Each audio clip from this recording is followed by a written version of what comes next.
It had been a long drive, one of those trips where the road stretched on endlessly, the endless white glare of the snow leaving me drained and weary. The storm had started small but quickly intensified, swirling in fierce gusts, threatening to swallow my car whole. I glanced at the clock, 9:30 p.m. I'd been driving since dawn, and the fatigue was catching up. I needed rest, and the weather wasn't showing any sign of letting up. My name is Ben, and I was just another overworked guy trying to get from point A to point B. I worked as a regional sales rep, which meant a lot of long hours on the road, traveling between cities, staying at nameless motels along the way. It wasn't glamorous, but it paid the bills. The snowstorm I found myself driving through was one of the worst I'd seen in years, but I wasn't unfamiliar with tough conditions. I had dealt with rough weather plenty of times, but tonight something felt different. Something felt off.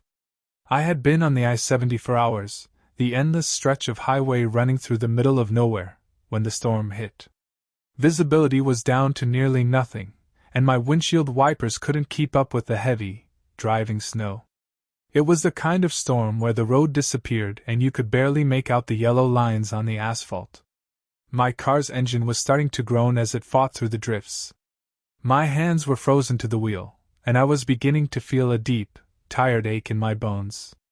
That's when I saw the truck stop. I hadn't planned on stopping, but I could see the flickering neon sign through the storm, a dim light in the midst of the swirling white chaos. Rest stop, it read, but the letters were barely visible in the storm's grip. The promise of warmth and a break from the endless white road was too tempting, so I veered off the highway and onto the snow-covered parking lot. The truck stop seemed almost deserted. I parked my car, the tires crunching through the deep snow. It wasn't until I stepped out that I realized how eerily quiet it was. The snowstorm outside was deafening, but the truck stop itself felt as though it had been abandoned. There wasn't a single truck or car in sight, and the lights inside the building barely shone through the windows. Something about the place seemed off, but I was too tired to care. I wanted food. I wanted warmth. I pushed open the door, and the chime above it gave a soft, metallic jingle. As I stepped inside, I was hit by the smell: old coffee, burned toast, and something faintly sour. The place looked like it had been frozen in time. The chairs were stacked on the tables, the counter empty, and there was no sign of any other patrons. The soft hum of the heater in the corner was the only noise. I felt an unsettling chill as I made my way to the counter, where a lone attendant stood, his back slightly hunched as if he had been waiting there for far too long. He turned with an unsettling speed when I approached, his pale face creased in a thin smile. "We don't get many visitors out here," he said, his voice unnervingly polite, almost too friendly. His eyes, however, were the real source of discomfort. There was something in them, something dark and hollow that made me take a hesitant step back. I shook off the unease, chalking it up to exhaustion. "Yeah, I can imagine," I muttered, trying to sound casual. "Just looking for a place to rest. The weather's really coming down out there." The attendant nodded, his smile never wavering. "You're welcome to stay as long as you need. We have a diner and a restroom. Just let me know if you need anything." I nodded, but the way he said it, like I was expected, made my skin crawl.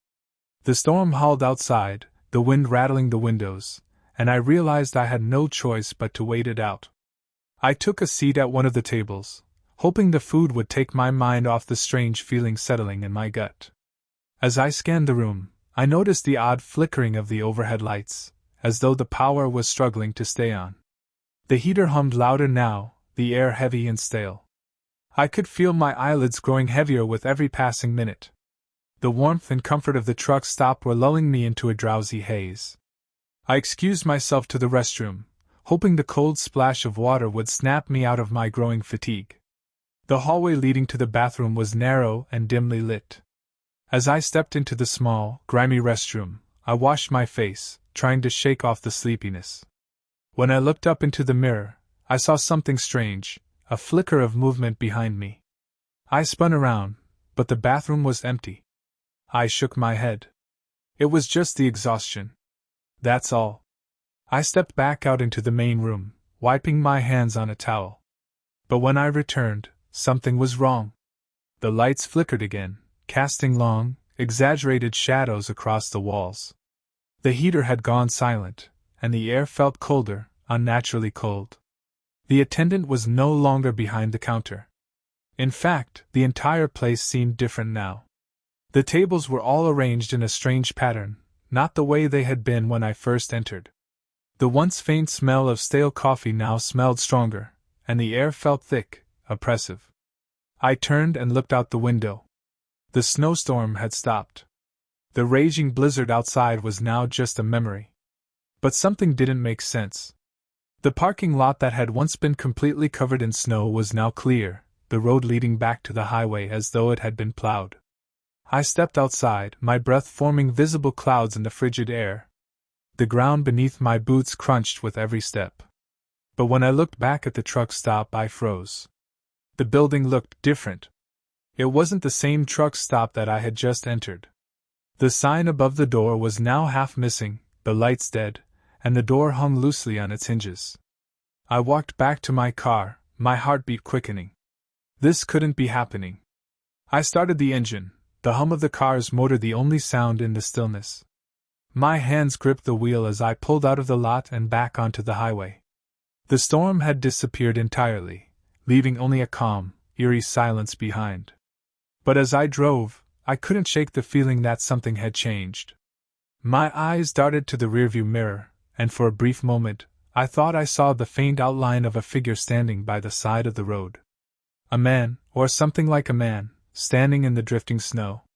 I blinked, and it was gone. I drove for what felt like hours, the road now clear and smooth, the storm no longer an obstacle. But then, to my horror, I saw it again, the truck stop. In the distance, the same flickering neon sign appeared, as if waiting for me. I slammed my foot on the brake, my car skidding to a halt. I looked around in disbelief. There was no other place to go. The road that had once led me away from the truck stop was now the same road that led back to it. I had driven in a circle, and the truck stop was waiting for me, just like before. My heart raced as I realized the truth. The truck stop wasn't real, not in the way I thought it was. It was as if I had stumbled into a place that didn't exist, a place trapped in time and space, pulling me in over and over again. I glanced at the rearview mirror one last time, the figure now clearly visible, standing by the side of the road, watching me. I could feel its eyes on me, cold and unblinking.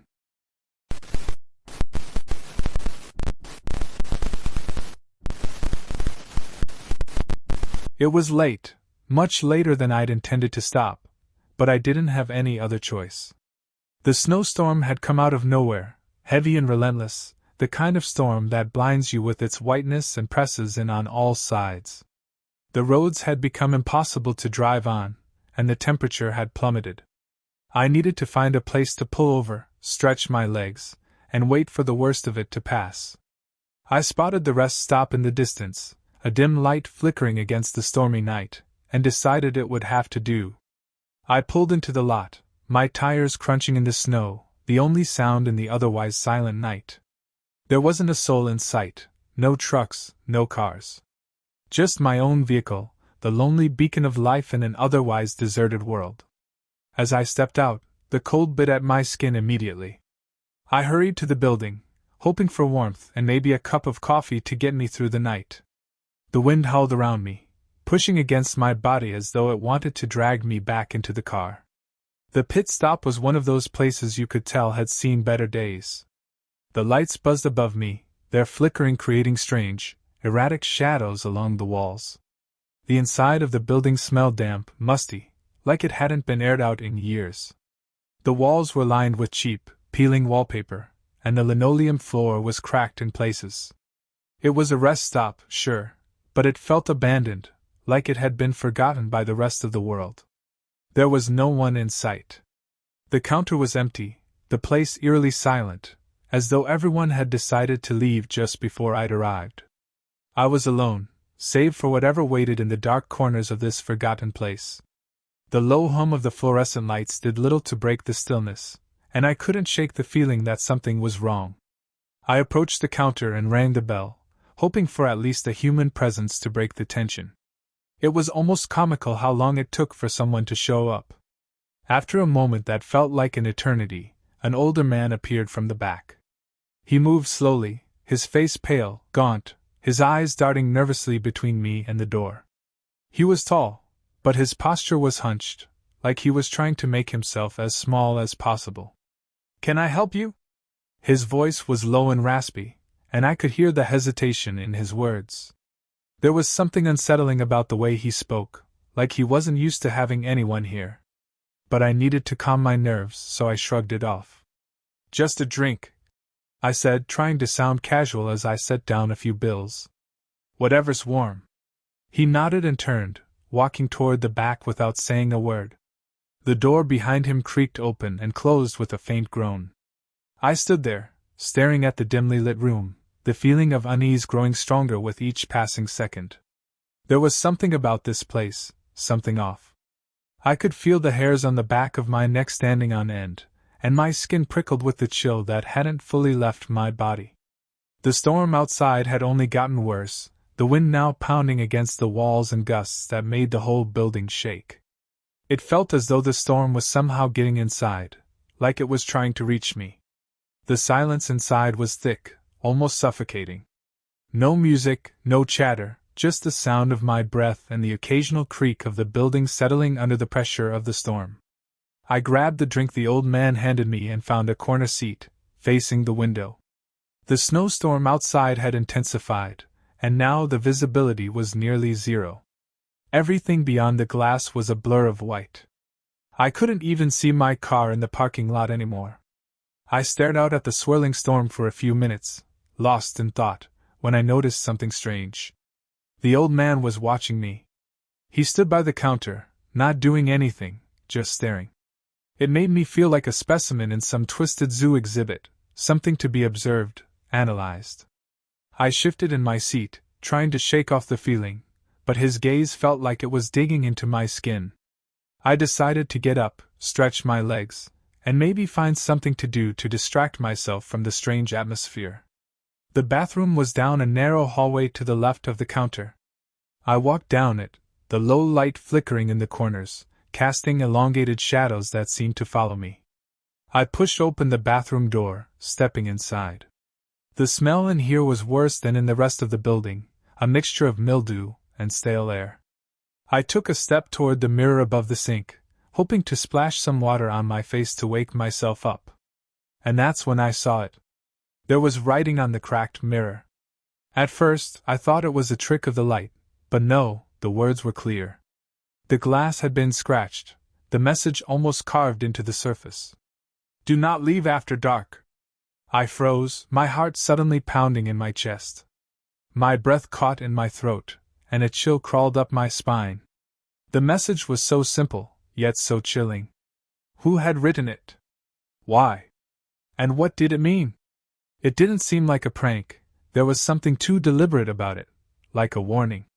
But why would someone leave a warning here, in this desolate place? I turned, thinking I had to leave. But as I reached for the door, a sound stopped me. A strange scraping noise, like something being dragged across the floor. My heart jumped into my throat. I stood there, listening, my breath catching in my chest. There was no one else in the building, I was sure of it. The old man was the only person I'd seen, and he hadn't moved from behind the counter. Then I heard it again, closer this time. A faint tapping sound. Something scraping against the walls, a slow, rhythmic noise that made my skin crawl. I hesitated, my hand hovering over the doorknob, my mind racing.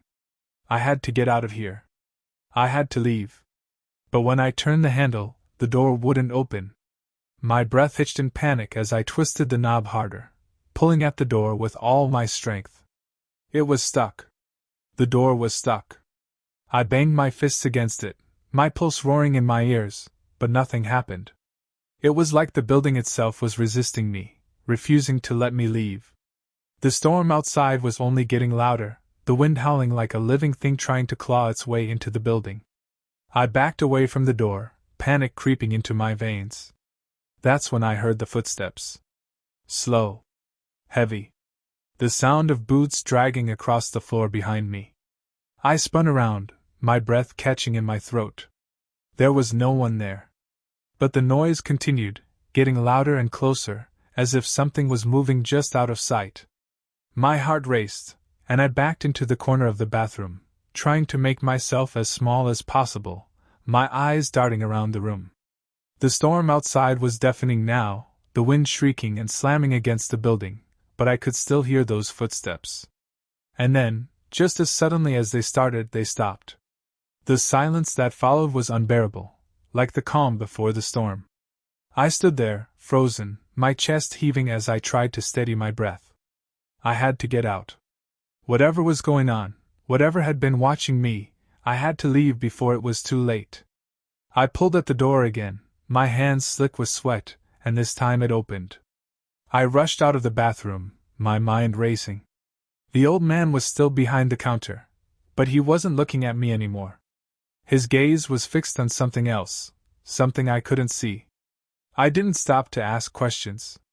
I bolted toward the exit, my heart pounding in my chest, my feet slipping on the wet floor as I rushed to the door. I threw it open, the cold air hitting me like a slap to the face, and I ran into the night, the storm swallowing me whole. The snowstorm continued to rage around me as I stumbled to my car. I didn't look back. I couldn't. Whatever was in that building, whatever had been watching me, I didn't want to know. I just wanted to get away. As I drove off, the wind howled behind me, and I couldn't shake the feeling that something was following me. And somewhere, deep in my gut, I knew I would never be able to forget that cracked mirror, the words etched into the glass, the warning I hadn't heeded. Do not leave after dark. I had left. And I had no idea if I was ever truly free.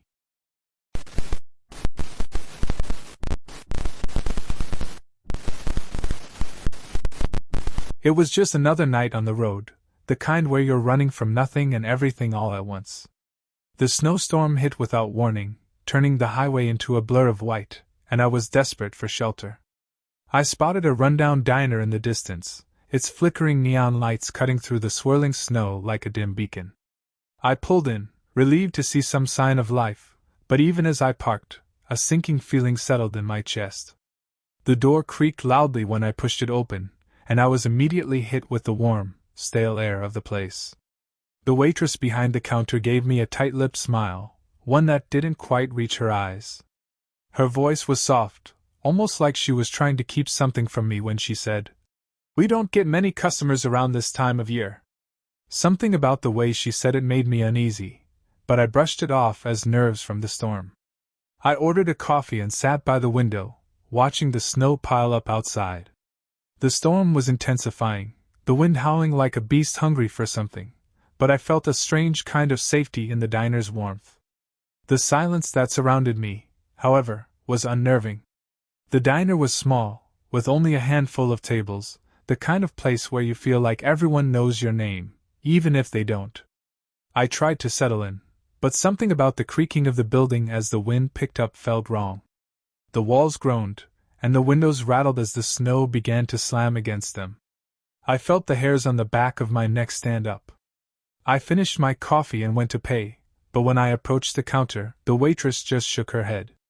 "No one pays here, not after dark," she said with a strange finality in her voice. Her words sent a chill down my spine, but I didn't question her. I figured it was just some quirky, local custom, or maybe she was just trying to avoid the trouble of counting out change in the storm. I turned to leave, eager to get out of the eerie little diner and back into the safety of my car. But when I pushed the door, it didn't budge. The lock, perhaps, or the wind pressing it against the frame, it didn't matter. It wasn't moving. Panic started to creep in, and I tried again, this time with all my strength. Nothing. I walked to the back of the diner to check the restroom, hoping to clear my head. As I passed by the wall, I noticed something strange. There, above the old-fashioned wooden coat rack, was a series of black and white photos. The faces of past patrons. It wasn't uncommon for small-town diners to display old photos, but there was something off about these. I leaned in for a closer look, and my heart stopped. The faces, they were all smiling, but their eyes. Their eyes were hollow. They weren't just posed for the camera. They seemed like they had been frozen in time, trapped in those frames. But what truly unsettled me was the familiarity of their faces. It was as if I knew them. It was as if I had seen them before. My breath caught in my throat as I scanned each picture, my pulse quickening. I could almost hear the sound of my own heartbeat over the wind's howl. One photo, in particular, grabbed my attention, a couple, standing side by side, smiling like they were caught in a happy moment. I stared at it for what felt like an eternity, and then it hit me. The man's face, it was mine.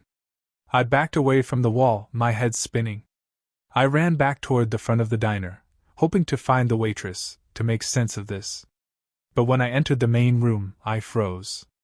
The diner was empty. The waitress was gone. The place was completely silent, except for the roar of the wind outside. I tried to call out, but my voice felt trapped in my throat. My legs refused to move as the reality of the situation hit me. The storm raged on outside, but inside, the diner felt colder than ever. The air was thick, oppressive, and the shadows seemed to stretch, distorting with every flicker of the dying neon lights. I rushed back to the door, desperate now, and shoved it with all my strength. It still wouldn't open. The walls seemed to close in on me, the sound of my own breath loud in my ears. I was trapped. Panic took hold as I spun around, looking for any way out. The photos on the wall, those smiling, frozen faces, suddenly didn't seem so distant anymore. They seemed alive, their eyes following me, their smiles widening.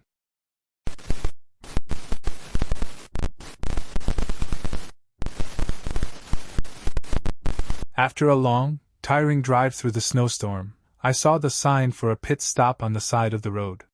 It was barely visible, half buried under a fresh layer of snow, the faded lettering barely legible. Rusty's Rest Stop. It looked like a small, rundown shack, clinging precariously to the edge of the highway, but I had no choice. My battered SUV was shuddering with the strain of battling the blizzard, and my fuel gauge was flirting dangerously close to empty. The wind outside was a bitter, howling beast, and the snow had begun to pile up in thick, unforgiving layers, obscuring the already narrow road. I pulled into the almost invisible driveway, the tires crunching through the thick snow. The building itself was even more depressing up close. The paint was peeling, revealing blotches of rust-eaten metal beneath. One window was completely shattered, the jagged edges frosted with ice. The roof sagged in places, threatening to collapse under the weight of the accumulating snow. Inside, the air hung heavy with a peculiar mix of stale cigarette smoke, dust, and something else, something faintly sweet and unsettling, like decaying flowers. The fluorescent lights flickered intermittently, casting long, distorted shadows that danced and writhed across the cracked linoleum floor. The place felt abandoned, desolate, a relic of a bygone era. Yet, even amidst the silence, I could hear it, a faint, almost imperceptible scraping sound, like footsteps from the back of the building. I approached the counter, a chipped and scarred surface littered with dust and what looked like dried coffee rings. A faded menu board hung crookedly above it, its prices indecipherable under layers of grime. I waited, my breath misting in the frigid air, the silence amplifying the unsettling atmosphere. The scraping sound continued, its rhythm both rhythmic and unnerving.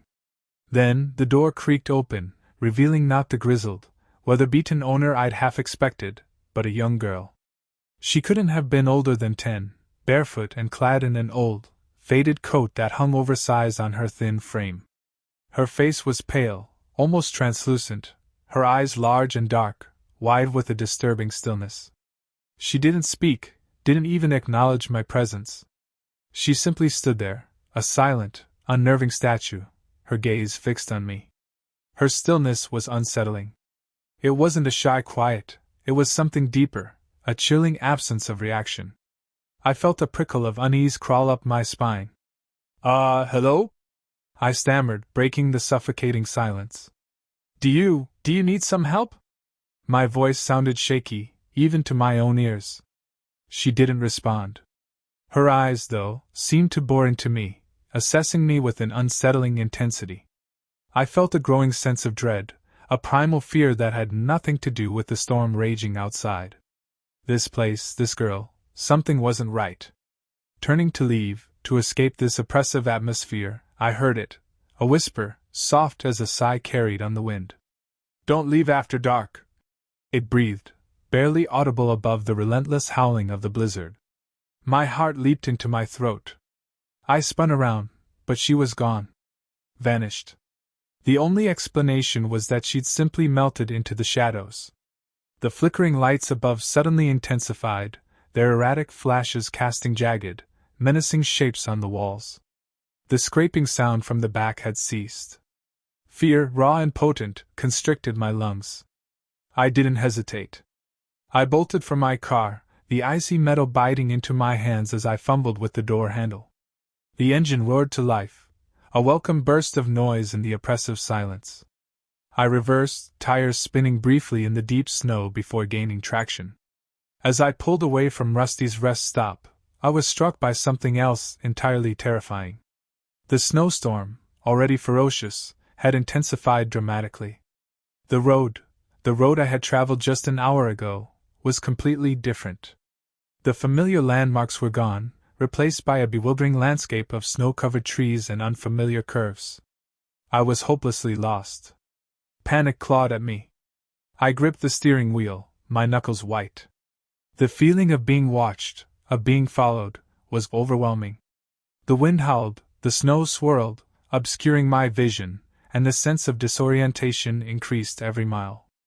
The girl's warning echoed in my mind. "Don't leave after dark." It felt like more than just a warning, it felt like a prophecy.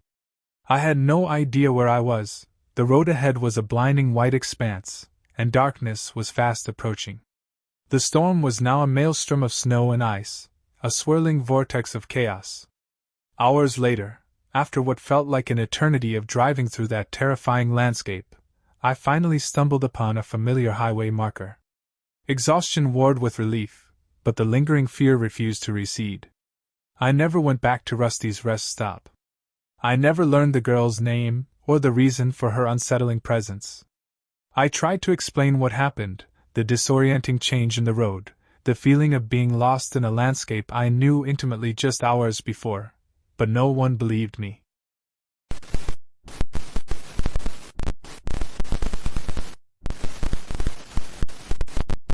I found the pit stop just as the storm began to worsen, and my fuel gauge was dangerously low.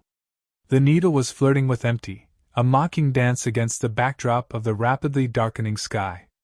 Fat snowflakes, already beginning to obscure the road, swirled around my battered sedan like frenzied moths. Relief washed over me as I spotted the dilapidated building, a tiny oasis of weathered wood and peeling paint nestled beside the road. A creaking sign, barely clinging to its rusty post, announced, "Rusty's Rest Stop," in faded, almost illegible letters. The wind howled a mournful tune, making the sign sway wildly as if eager to break free. As I pulled in, the storm seemed to intensify, the wind whipping up a miniature blizzard around my car. The gravel crunched under my tires, the sound oddly comforting in the face of the growing tempest. The rest stop was small, almost quaint, a relic of a bygone era.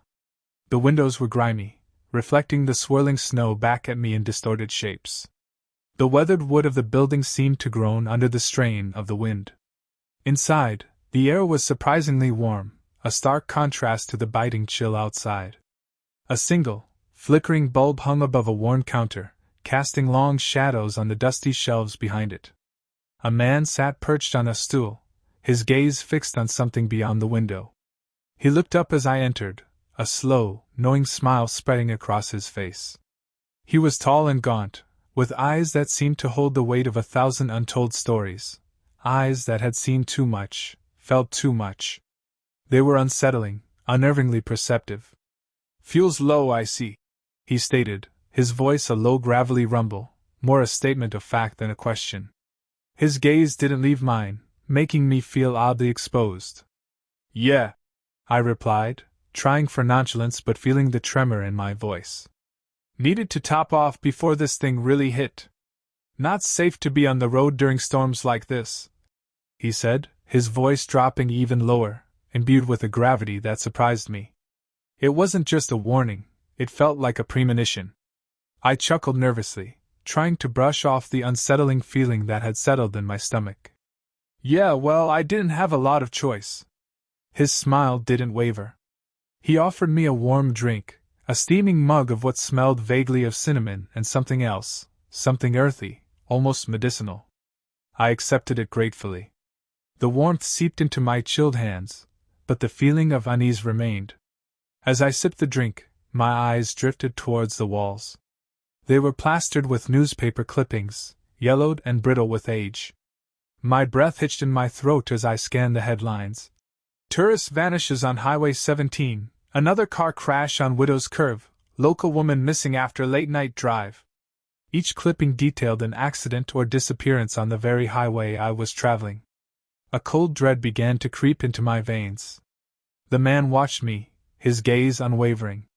He knew I was noticing the clippings. You should go back, he said quietly, his voice barely audible above the wind's howl. Turn around. It's not too late. I laughed, a shaky, nervous sound. Oh, come on. It's just a storm. He didn't reply, just continued to watch me with those unsettling eyes. There was a strange intensity in his silence, a palpable sense of urgency that sent shivers down my spine. He knew something he wasn't telling me. Something terrible. I finished my drink, the warmth doing little to quell the rising feeling of panic. I thanked the man, a curt nod and a hasty retreat to my car. As I stepped out into the storm, I was hit with a sudden, blinding blizzard. The wind howled like a banshee, the snow a thick, impenetrable curtain that obscured everything within seconds. Visibility was reduced to practically zero. I stumbled back towards the rest stop, desperate to seek shelter, a desperate need for the strange, knowing comfort of that unsettling man. But when I reached the spot where the building had been, it was gone. Vanished without a trace. There was no sign of Rusty's rest stop, no building, no sign, no gravel, only the unending expanse of snow-covered highway, and the eerie silence of the blizzard, broken only by the sound of the wind whistling past my ears. Terror seized me. The road looked different, the landscape somehow distorted, unfamiliar. I was disoriented, lost in a swirling maelstrom of snow and fear. I tried to retrace my steps, but every turn felt wrong, every landmark erased. The road seemed to shift and change, mirroring the unsettling nature of the storm. I was adrift in a surreal, terrifying landscape. Hours passed, or maybe it was only minutes. Time lost all meaning in the chaotic blur of the storm. I drove, blindly, desperately trying to find my way back to somewhere familiar. But the road only twisted and turned, leading me deeper into the heart of the blizzard and into the heart of my fear. As the storm finally began to abate, a sliver of moon pierced the clouds. In the pale moonlight, I saw it, a small, dilapidated sign hanging crookedly from a post. But the words on it weren't Rusty's Rest Stop. They were different. Older. And they sent a chill down my spine that had nothing to do with the cold. The sign read, This way to oblivion. The road ahead stretched before me, empty, desolate, utterly foreign. I was utterly alone. The memory of the man's knowing smile, his unsettling eyes, his cryptic warning, and the eerie newspaper clippings haunted me, a constant reminder that the storm wasn't solely meteorological.